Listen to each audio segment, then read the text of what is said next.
আসসালামু আলাইকুম everyone, welcome back to my channel Mitu's cooking house. আজকে আমি তৈরি করেছি মজাদার ভেজিটেবল রোল। আপনিও খুব সহজে এই রেসিপি তৈরি করে নিতে পারবেন। আশা করি ভিডিওটি ভালো লাগবে। ভালো লাগলে অবশ্যই ভিডিওটিতে লাইক দিবেন এবং চ্যানেলটি সাবস্ক্রাইব করবেন। নিয়ে নিয়েছি 1 কাপ পাতাকপি, সিম এবং মুরগির বুকের মাংস, পেঁয়াজ, কাঁচামরিচ।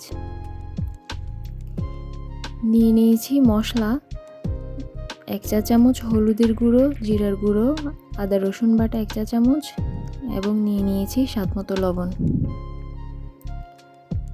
এখন আমি চুলায় একটি প্যান বসিয়ে নিয়েছি। প্যানে তেল দিয়ে দিচ্ছি এবং তেলটা গরম হয়ে এলে এতে দিয়ে দিয়েছি মুরগির মাংসে মশলা অ্যাড করে নিচ্ছি এবং মাংসটা উঠিয়ে এখানে আমি পেঁয়াজ ভাজি করে নিচ্ছি। পেঁয়াজটা ভাজা হয়ে আসছে, এখন এতে দিয়ে দিচ্ছি কাঁচামরিচ।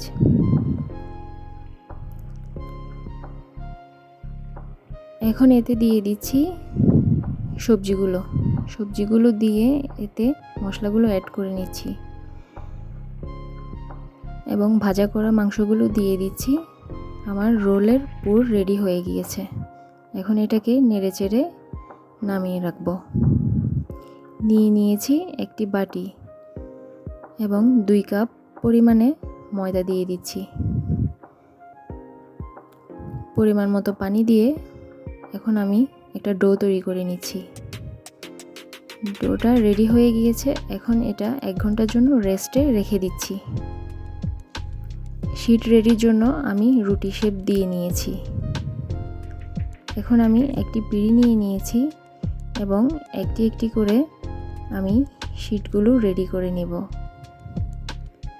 আমি একটি শীট তৈরি করে দেখাচ্ছি। আমার শীটটি রেডি হয়ে গিয়েছে। এর 2টা সাইড আমি মুড়িয়ে নিচ্ছি এবং ভিতরে পুর দিয়ে এটা আমি ঘুরিয়ে ঘুরিয়ে রোলের শেপটা দিয়ে নিচ্ছি। আমার সবগুলো রোল রেডি হয়ে গিয়েছে। চুলায় একটি প্যান বসিয়ে দিয়েছি, তাতে গরম তেল দিয়েছি এবং 2টো ডিম ফেটিয়ে নিয়েছি মিক্স করার জন্য। রোলগুলো দিয়ে ডিমের মধ্যে মিক্স করে এখন আমি ব্রেড ক্রাম্ব লাগিয়ে নিচ্ছি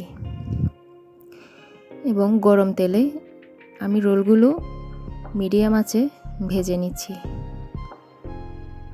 এটা মিডিয়াম আঁচে ভাজলে ভিতর থেকে ভালোভাবে সবগুলো কুক হয়ে যায়। আমার রোলগুলো সবগুলো হয়ে গিয়েছে। আমি সার্ভিং ডিশে নিয়ে নিয়েছি এবং আপনাদের সাথে এখন শেয়ার করছি। দেখুন, দেখতে খুবই সুন্দর হয়েছে এবং খেতেও বেশ মজাদার হয়েছে। ভিডিওটি ভালো লাগলে অবশ্যই চ্যানেলটি সাবস্ক্রাইব করবেন এবং মিতুস কুকিং হাউসের সাথেই থাকবেন। আজকে এই পর্যন্ত। আল্লাহ হাফেজ।